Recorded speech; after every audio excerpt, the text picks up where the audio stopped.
ঋণ থেকে মুক্তি লাভের জন্য অনেকগুলো আমল আছে এবং অনেকগুলো দোয়া আছে। এই দোয়াগুলো আমরা পড়বো ইনশাআল্লাহ। সবচেয়ে বড় আমলটা, আমি বড় আমল বলতে সবচেয়ে গুরুত্বপূর্ণ কাজটার কথা বলতে চাচ্ছি, সেটা হলো ঋণ পরিশোধ করার জন্য সিরিয়াসনেস থাকা। সবচেয়ে গুরুত্বপূর্ণ বিষয় হলো ঋণ পরিশোধের জন্য কি থাকা? সিরিয়াসনেস থাকা।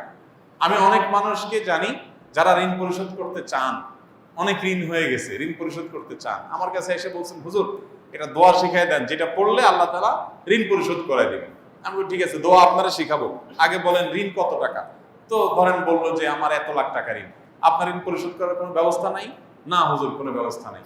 কোনো টাকা পয়সা নেই? না, কোনো টাকা পয়সা নেই। জমি জমা কি পরিমাণ আছে? এই 2-4-5 বিঘা জমি আছে। তো জমি বিক্রি করে ঋণ পরিশোধ করতেছেন না কেন?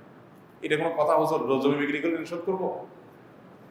অনেকে আছে ব্যবসার টাকা আছে, না ভাই পকেটের টা দিয়ে ঋণ শোধ করবো না। আপনি